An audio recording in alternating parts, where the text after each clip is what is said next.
ಭಾರತೀಯ ಪುರಾಣಗಳಲ್ಲಿ ಯಕ್ಷರು ಒಂದು ವಿಶಿಷ್ಟವಾದ ಮತ್ತು ನಿಗೂಢ ಸ್ಥಾನವನ್ನು ಹೊಂದಿರುವ ಅಲೌಕಿಕ ಜೀವಿಗಳು. ಅವರು ಕೇವಲ ಕಲ್ಪಿತ ಪಾತ್ರಗಳಷ್ಟೇ ಅಲ್ಲ, ಭಾರತೀಯ ಸಂಸ್ಕೃತಿ, ಧರ್ಮ, ಕಲೆ ಮತ್ತು ತತ್ವಶಾಸ್ತ್ರದೊಳಗೆ ಆಳವಾಗಿ ನೆಲೆಸಿರುವ ಶಾಶ್ವತ ಸಂಕೇತಗಳಾಗಿದ್ದಾರೆ. ಯಕ್ಷರನ್ನು ಸಾಮಾನ್ಯವಾಗಿ ಪ್ರಕೃತಿಯ ಶಕ್ತಿಗಳ ಪ್ರತಿನಿಧಿಗಳಾಗಿ, ಗುಪ್ತ ನಿಧಿಗಳ ರಕ್ಷಕರಾಗಿ ಮತ್ತು ಭೂಮಿಯೊಳಗಿನ ಸಮೃದ್ಧಿಯ ಸಂಕೇತಗಳಾಗಿ ಪರಿಗಣಿಸಲಾಗುತ್ತದೆ.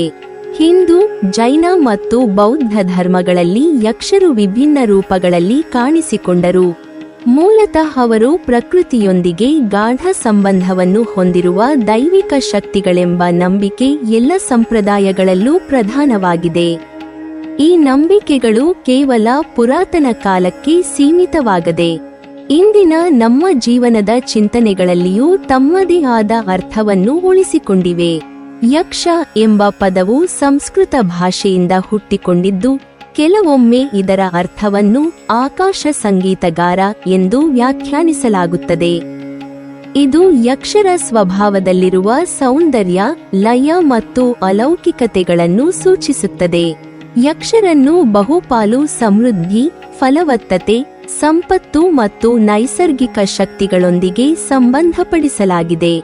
ಅವರ ದ್ವಂದ್ವ ಸ್ವಭಾವವೇ ಅವರನ್ನು ಇನ್ನಷ್ಟು ಆಸಕ್ತಿದಾಯಕವನ್ನಾಗಿ ಮಾಡುತ್ತದೆ. ಕೆಲವೊಮ್ಮೆ ಅವರು ಪರೋಪಕಾರಿ ರಕ್ಷಕರಾಗಿ ಕಾಣಿಸಿಕೊಳ್ಳುತ್ತಾರೆ. ದೇವಾಲಯಗಳು, ನೀರಿನ ಮೂಲಗಳು, ಕಾಡುಗಳು ಮತ್ತು ಭೂಗರ್ಭದ ನಿಧಿಗಳನ್ನು ಕಾಯುವವರಾಗಿರುತ್ತಾರೆ. ಮತ್ತೆ ಕೆಲವೊಮ್ಮೆ ಅವರು ಚೇಷ್ಟೆಯವರು, ದುಷ್ಟ ಸ್ವಭಾವದವರಾಗಿಯೂ ಚಿತ್ರಿತವಾಗುತ್ತಾರೆ. ಈ ದ್ವಂದ್ವ ಸ್ವಭಾವ ಮಾನವೀಯ ಗುಣಗಳನ್ನೇ ಪ್ರತಿಬಿಂಬಿಸುವಂತಿದೆ. ಯಕ್ಷರ ಸ್ತ್ರೀ ರೂಪಗಳಾದ ಯಕ್ಷಿಣಿಯರು ಸೌಂದರ್ಯ, ಕಾಮ, ಫಲವತ್ತತೆ ಮತ್ತು ಸಮೃದ್ಧಿಯ ಸಂಕೇತಗಳಾಗಿ ಚಿತ್ರಿತವಾಗಿದ್ದಾರೆ. ಭಾರತೀಯ ಕಲೆ ಮತ್ತು ಶಿಲ್ಪಕಲೆಯಲ್ಲಿ ಯಕ್ಷರು ಅತ್ಯಂತ ಪ್ರಮುಖ ಸ್ಥಾನವನ್ನು ಪಡೆದಿದ್ದಾರೆ. ಅಜಂತ ಮತ್ತು ಎಲ್ಲೋರಾ ಗುಹೆಗಳ ಸೊಗಸಾದ ಕೆತ್ತನೆಗಳಲ್ಲಿ ಯಕ್ಷ ಮತ್ತು ಯಕ್ಷಿಣಿಯರ ರೂಪಗಳು ಅತ್ಯಂತ ಜೀವಂತವಾಗಿ ಮೂಡಿಬಂದಿವೆ. ಭವ್ಯವಾದ ದೇಹ ಸೌಂದರ್ಯ, ಆಭರಣಗಳಿಂದ ಅಲಂಕರಿಸಿದ ಮೂರ್ತಿಗಳು, ಲಲಿತ ಭಂಗಿಮೆಗಳು ಇವೆಲ್ಲವೂ ಯಕ್ಷರನ್ನು ಕೇವಲ ಭಯದ ಸಂಕೇತಗಳಾಗಿಯಲ್ಲ, ಜೀವಂತ ಪ್ರಕೃತಿಯ ಉತ್ಸವದ ರೂಪಗಳಾಗಿಯೇ ಪ್ರದರ್ಶಿಸುತ್ತವೆ. ಅವರು ಗಂಧರ್ವರು ಮತ್ತು ಕಿನ್ನರರ ಜೊತೆಗೆ ಪೌರಾಣಿಕ ಅಲೌಕಿಕ ತ್ರಿಮೂರ್ತಿಗಳ ಭಾಗವಾಗಿದ್ದಾರೆ. ಗಂಧರ್ವರು ಸಂಗೀತ ಮತ್ತು ಕಲೆಯ ಪ್ರತಿನಿಧಿಗಳಾದರೆ, ಕಿನ್ನರರು ಅರ್ಧ ಮಾನವ ಅರ್ಧ ಪ್ರಾಣಿ ರೂಪದ ಅದ್ಭುತ ಜೀವಿಗಳು. ಯಕ್ಷರು ಈ ಎರಡಕ್ಕೂ ಸೇತುವೆಯಂತೆ ಭೌತಿಕ ಪ್ರಕೃತಿ ಮತ್ತು ಅಲೌಕಿಕ ಲೋಕದ ನಡುವಿನ ಸಂಪರ್ಕವನ್ನು ನಿರ್ಮಿಸುತ್ತಾರೆ. ಹಿಂದೂ ಧರ್ಮದಲ್ಲಿ ಯಕ್ಷರು ಹೆಚ್ಚಾಗಿ ಸಂಪತ್ತಿನ ದೇವರಾದ ಕುಬೇರನೊಂದಿಗೆ ಸಂಬಂಧ ಹೊಂದಿದ್ದಾರೆ. ಕುಬೇರನು ಯಕ್ಷರ ಅಧಿಪತಿ ಎಂದು ಪರಿಗಣಿಸಲಾಗಿದೆ. ಕುಬೇರನ ಬಳಿ ಇರುವ ಅಪಾರ ಸಂಪತ್ತು, ಅಷ್ಟೈಶ್ವರ್ಯಗಳ ರಕ್ಷಣೆ ಯಕ್ಷರ ಕರ್ತವ್ಯವೆಂದು ನಂಬಲಾಗಿದೆ. ಹೀಗಾಗಿ ಯಕ್ಷರು ಕೇವಲ ಭೂತಪ್ರಾಯ ಜೀವಿಗಳಲ್ಲ, ಸಮೃದ್ಧಿಯ ರಕ್ಷಕರು, ಧನ ಸಂಪತ್ತಿನ ಕಾಯುವವರು ಎಂಬ ಭಾವನೆಯು ಜನಮನದಲ್ಲಿ ಗಾಢವಾಗಿದೆ. ಅವರ ಮೂಲಕ ಮಾನವನು ಶ್ರಮ, ಪ್ರಕೃತಿ ಮತ್ತು ಸಂಪತ್ತಿನ ಮೌಲ್ಯವನ್ನು ಅರಿಯಬೇಕು ಎಂಬ ಆಂತರಿಕ ಸಂದೇಶವೂ ಅಡಗಿದೆ. ಬೌದ್ಧ ಸಂಪ್ರದಾಯದಲ್ಲಿ ಯಕ್ಷರನ್ನು ಬುದ್ಧನ ಬೋಧನೆಗಳ ಪರೋಪಕಾರಿ ರಕ್ಷಕರಾಗಿ ಚಿತ್ರಿಸಲಾಗಿದೆ. ಕೆಲವು ಯಕ್ಷರು ಬುದ್ಧನ ಶರಣಾಗತಿಯಾಗಿ, ಧರ್ಮ ಪ್ರಚಾರಕ್ಕೆ ಸಹಾಯ ಮಾಡಿದವರಾಗಿ ಗ್ರಂಥಗಳಲ್ಲಿ ಉಲ್ಲೇಖಗೊಂಡಿದ್ದಾರೆ. ಇಲ್ಲಿ ಯಕ್ಷರ ಸ್ವಭಾವ ದುಷ್ಟದಿಂದ ಶುದ್ಧದ ಕಡೆಗೆ ರೂಪಾಂತರಗೊಳ್ಳುವ ಸಂಕೇತವಾಗಿ ಕಾಣಿಸುತ್ತದೆ. ಇದು ಬೌದ್ಧ ಧರ್ಮದ ಮೂಲ ತತ್ವವಾದ ಅಹಿಂಸೆ, ಕರುಣೆ ಮತ್ತು ಜ್ಞಾನೋದಯದ ಸಂದೇಶವನ್ನು ಬಲಪಡಿಸುತ್ತದೆ. ದುಷ್ಟಶಕ್ತಿಯೂ ಸಹ ಸತ್ಸಂಗದಿಂದ ಪರಿವರ್ತನೆ ಹೊಂದಬಹುದು ಎಂಬ ಆಧ್ಯಾತ್ಮಿಕ ತತ್ವವನ್ನು ಯಕ್ಷರ ಕಥೆಗಳ ಮೂಲಕ ಬೌದ್ಧ ಧರ್ಮ ಸಾರುತ್ತದೆ. ಜೈನ ವಿಶ್ವವಿಜ್ಞಾನದಲ್ಲಿ ಯಕ್ಷರು ತೀರ್ಥಂಕರರಿಗೆ ಸೇವೆ ಸಲ್ಲಿಸುವ ದೈವಿಕ ಸಹಾಯಕರಾಗಿ ಕಾಣಿಸುತ್ತಾರೆ. ತೀರ್ಥಂಕರರ ಆದರ್ಶ ಗುಣಗಳನ್ನು ಲೋಕಕ್ಕೆ ತಲುಪಿಸುವಲ್ಲಿ ಯಕ್ಷ ಯಕ್ಷಿಣಿಯರಿಗೆ ವಿಶೇಷ ಪಾತ್ರವಿದೆ. ಇಲ್ಲಿ ಯಕ್ಷರು ಭಕ್ತಿ, ಸೇವೆ ಮತ್ತು ನಿಯಮಬದ್ಧ ಜೀವನದ ಸಂಕೇತಗಳಾಗಿ ರೂಪುಗೊಳ್ಳುತ್ತಾರೆ. ಹೀಗಾಗಿ 3 ಪ್ರಮುಖ ಧಾರ್ಮಿಕ ಸಂಪ್ರದಾಯಗಳಲ್ಲಿಯೂ ಯಕ್ಷರು ವಿಭಿನ್ನವಾದರೂ ಮಹತ್ವಪೂರ್ಣವಾದ ಸ್ಥಾನವನ್ನು ಪಡೆದಿದ್ದಾರೆ. ಈ ವಿವಿಧ ಸಂಪ್ರದಾಯಗಳಲ್ಲಿ ಯಕ್ಷರ ದ್ವಂದ್ವ ಸ್ವಭಾವ ಸ್ಪಷ್ಟವಾಗಿ ವ್ಯಕ್ತವಾಗುತ್ತದೆ. ಅವರು ಕಾಡಿನಂತೆಯೇ ಸುಂದರವಾದರೂ ಅಪಾಯಕಾರಿಗಳು, ಪೋಷಕರಾದರೂ ಭಯಾನಕರು. ಈ ದ್ವಂದ್ವತೆಯು ಭಾರತದ ಆಧ್ಯಾತ್ಮಿಕ ಮತ್ತು ಸಾಂಸ್ಕೃತಿಕ ವೈವಿಧ್ಯತೆಯನ್ನು ಪ್ರತಿಬಿಂಬಿಸುತ್ತದೆ. ದೇವಾಲಯಗಳ ಶಿಲ್ಪಗಳಲ್ಲಿ ಯಕ್ಷರನ್ನು ಕೆಲವೆಡೆ ರಕ್ಷಕರಂತೆ ಗಂಭೀರ ಮುಖಭಾವದಲ್ಲಿ, ಮತ್ತೆ ಕೆಲವೆಡೆ ಸೌಂದರ್ಯ ಮತ್ತು ಸಂಭ್ರಮವನ್ನು ಹೊರಹಾಕುವ ಯಕ್ಷಿಣಿಯರ ರೂಪದಲ್ಲಿ ತೋರಿಸಲಾಗಿದೆ. ಜಾನಪದ ಕಥೆಗಳಲ್ಲಿ ಅವರು ಕೆಲವೊಮ್ಮೆ ಮನುಷ್ಯರಿಗೆ ಸಹಾಯ ಮಾಡುವವರಾಗಿಯೂ ಕೆಲವೊಮ್ಮೆ ಮನುಷ್ಯರನ್ನು ಪರೀಕ್ಷಿಸುವವರಾಗಿಯೂ ಕಾಣಿಸುತ್ತಾರೆ. ಈ ವರ್ಣಚಿತ್ರಗಳು ಯಕ್ಷರ ಹೊಂದಿಕೊಳ್ಳುವಿಕೆ ಮತ್ತು ನಿರಂತರ ಪ್ರಸ್ತುತತೆಯನ್ನು ತೋರಿಸುತ್ತವೆ. ಮಹಾಭಾರತ ಮಹಾಕಾವ್ಯದಲ್ಲಿ ಯಕ್ಷರು ಅತ್ಯಂತ ಮಹತ್ವದ ತಾತ್ವಿಕ ಪಾತ್ರವನ್ನು ವಹಿಸಿದ್ದಾರೆ. ಅದರಲ್ಲೂ ಯಕ್ಷ ಪ್ರಶ್ನೆ ಎಂಬ ಪ್ರಸಿದ್ಧ ಘಟನೆಯು ಭಾರತೀಯ ತತ್ವಶಾಸ್ತ್ರದ ಅಮೂಲ್ಯ ರತ್ನವಾಗಿ ಉಳಿದಿದೆ.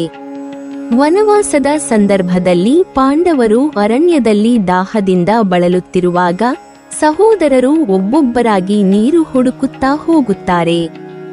ಆದರೆ ಅವರು ಯಕ್ಷನ ಪ್ರಶ್ನೆಗಳಿಗೆ ಉತ್ತರಿಸದೆ ನೀರನ್ನು ಕುಡಿದು ಸಾವನ್ನಪ್ಪುತ್ತಾರೆ.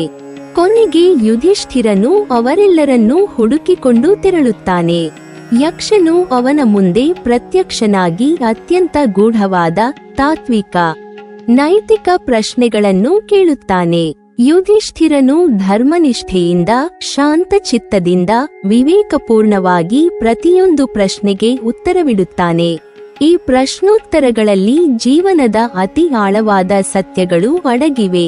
ಧರ್ಮ ಎಂದರೇನು? ಸತ್ಯದ ಮೌಲ್ಯ ಏನು? ಅಹಂಕಾರವೇನು? ದಾನವೆಂದರೇನು? ಮನುಷ್ಯನ ಶ್ರೇಷ್ಠ ಗುಣ ಯಾವುದು? ಜೀವನದ ಶಾಶ್ವತ ಸತ್ಯ ಯಾವುದು? ಇಂತಹ ಪ್ರಶ್ನೆಗಳು ಯಕ್ಷನ ಮೂಲಕ ಕೇಳಲ್ಪಡುತ್ತವೆ. ಯುಧಿಷ್ಠಿರನ ಉತ್ತರಗಳು ಧರ್ಮ, ಸತ್ಯ, ತ್ಯಾಗ, ಕ್ಷಮೆ ಮತ್ತು ಸ್ವಯಂ ನಿಯಂತ್ರಣದ ಮಹತ್ವವನ್ನು ಸಾರುತ್ತವೆ. ಅವನ ಉತ್ತರಗಳಿಂದ ಸಂತುಷ್ಟನಾದ ಯಕ್ಷನು ತನ್ನ ನಿಜರೂಪವಾದ ಯಮಧರ್ಮನನ್ನು ತೋರಿಸಿ ಪಾಂಡವರನ್ನು ಪುನರ್ಜೀವನಗೊಳಿಸುತ್ತಾನೆ. ಈ ಕಥೆಯ ಮೂಲಕ ಮಹಾಭಾರತವು ಬದುಕಿನ ನೈತಿಕ ದಾರಿಯನ್ನು ಮನುಷ್ಯನ ಮುಂದೆ ತೆರೆದಿಡುತ್ತದೆ. ಯಕ್ಷ ಪ್ರಶ್ನೆ ಕೇವಲ ಒಂದು ಪೌರಾಣಿಕ ಘಟನೆಯಲ್ಲ, ಅದು ಒಂದು ಶಾಶ್ವತ ಜೀವನ ಪಾಠ. ಶಕ್ತಿ, ಯುದ್ಧ, ರಾಜಕೀಯಕ್ಕಿಂತಲೂ ಧರ್ಮ ಮತ್ತು ನೀತಿಯೇ ಅಂತಿಮವಾಗಿ ಜಯಶೀಲವೆಂಬ ಸಂದೇಶವನ್ನು ಈ ಕಥೆ ಸಾರುತ್ತದೆ. ಶತಮಾನಗಳಿಂದ ಭಾರತೀಯ ಚಿಂತನೆ, ಶಿಕ್ಷಣ ಮತ್ತು ಸಂಸ್ಕೃತಿಯಲ್ಲಿ ಈ ಪ್ರಶ್ನೋತ್ತರಗಳು ಆಳವಾದ ಪ್ರಭಾವ ಬೀರಿವೆ. ಇಂದಿಗೂ ಶಾಲೆಗಳು, ಧಾರ್ಮಿಕ ವೇದಿಕೆಗಳು, ತಾತ್ವಿಕ ಚರ್ಚೆಗಳಲ್ಲಿ ಯಕ್ಷ ಪ್ರಶ್ನೆ ಬದುಕಿನ ದಾರಿದೀಪವಾಗಿ ಉಲ್ಲೇಖವಾಗುತ್ತದೆ. ಭಾರತೀಯ ಪೌರಾಣಿಕ ಮತ್ತು ಸಾಂಸ್ಕೃತಿಕ ಪರಂಪರೆಯಲ್ಲಿ ಯಕ್ಷ ಆರಾಧನೆ ಒಂದು ಕಾಲದಲ್ಲಿ ಅತ್ಯಂತ ವ್ಯಾಪಕವಾಗಿ ಹರಡಿಕೊಂಡಿದ್ದ ಮಹತ್ವದ ಧಾರ್ಮಿಕ ಪದ್ಧತಿಯಾಗಿದೆ. ಇಂದು ಯಕ್ಷರು ಪುರಾಣ, ಕಾವ್ಯ, ಶಿಲ್ಪ ಮತ್ತು ಜನಪದ ಕಥೆಗಳಲ್ಲಿ ಮಾತ್ರ ಹೆಚ್ಚು ಕಾಣಿಸಿಕೊಂಡರೂ ಕೆಲವು 100 ವರ್ಷಗಳ ಹಿಂದೆ ಭಾರತದಲ್ಲಿ ಯಕ್ಷ ಆರಾಧನೆ ಒಂದು ಜೀವಂತ ಧಾರ್ಮಿಕ ಆಚರಣೆಯಾಗಿತ್ತು. ವಿಶೇಷವಾಗಿ ಉತ್ತರ ಭಾರತ, ಮಧ್ಯ ಭಾರತ ಮತ್ತು ಪೂರ್ವ ಭಾರತದ ಹಲವು ಭಾಗಗಳಲ್ಲಿ ಯಕ್ಷರನ್ನು ದೇವಸ್ವರೂಪವೆಂದು ಭಾವಿಸಿ ಪೂಜೆ ಸಲ್ಲಿಸಲಾಗುತ್ತಿತ್ತು. ಜನರು ಅವರನ್ನು ಸಂಪತ್ತಿನ, ಪ್ರಕೃತಿಯ, ಕಾಡು, ಜಲ ಮತ್ತು ಗುಪ್ತ ನಿಧಿಗಳ ರಕ್ಷಕರಾಗಿ ನಂಬಿದ್ದರು. ಈ ಕಾರಣದಿಂದ ಯಕ್ಷ ಆರಾಧನೆ ಪ್ರಕೃತಿಯ ಆರಾಧನೆಯೊಂದಿಗೆ ಬೆಸೆದುಕೊಂಡಿತ್ತು. ಇಂದಿಗೂ ಉತ್ತರ ಭಾರತದ ಕೆಲವು ಪ್ರದೇಶಗಳಲ್ಲಿ, ವಿಶೇಷವಾಗಿ ಉತ್ತರ ಪ್ರದೇಶ, ಬಿಹಾರ ಮತ್ತು ಮಧ್ಯಪ್ರದೇಶದ ಅಂಚು ಪ್ರದೇಶಗಳಲ್ಲಿ ಯಕ್ಷ ಆರಾಧನೆ ಜಖಯ್ಯ ಎಂಬ ಹೆಸರಿನಲ್ಲಿ ಜೀವಂತವಾಗಿದೆ. ಗ್ರಾಮೀಣ ಪ್ರದೇಶಗಳಲ್ಲಿ ಜಖಯ್ಯನನ್ನು ಮನೆಮನೆಯ ರಕ್ಷಕನಂತೆ, ಗ್ರಾಮ ದೇವತೆವಂತೆ ಪೂಜಿಸಲಾಗುತ್ತದೆ.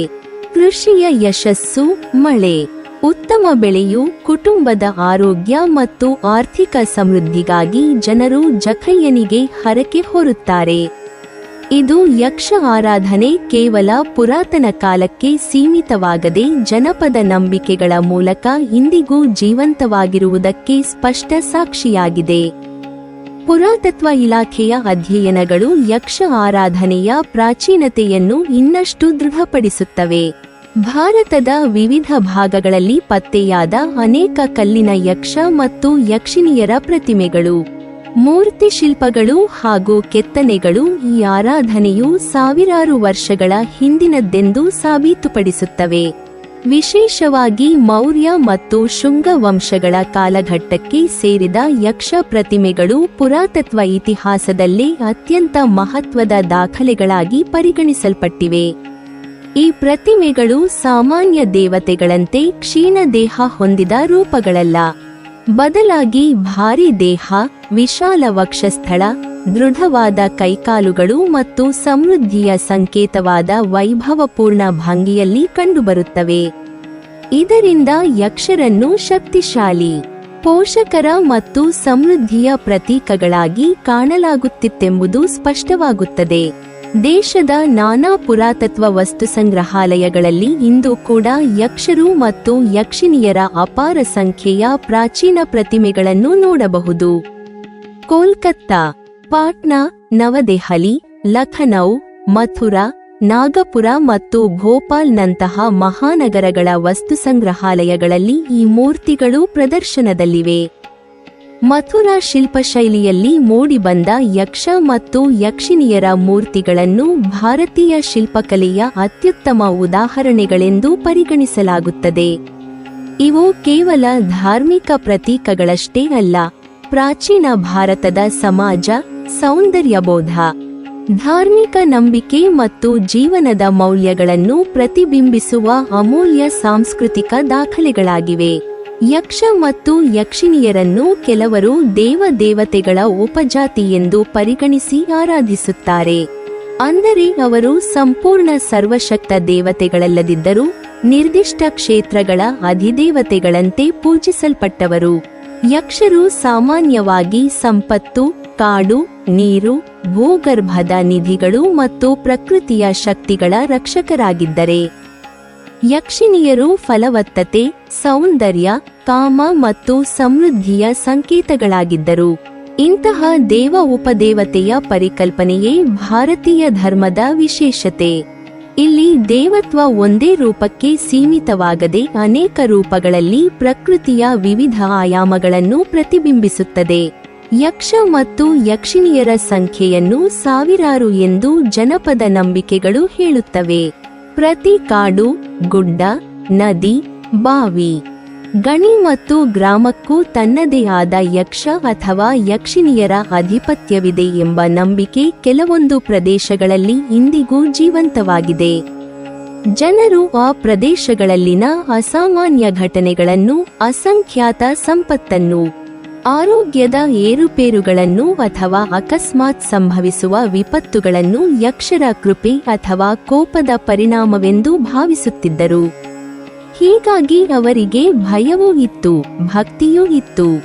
ಈ ಭಯ ಭಕ್ತಿ ಸಂಯೋಜನೆಯೇ ಯಕ್ಷ ಆರಾಧನೆಯ ಮೂಲಭೂತ ಸ್ವಭಾವವಾಗಿತ್ತು.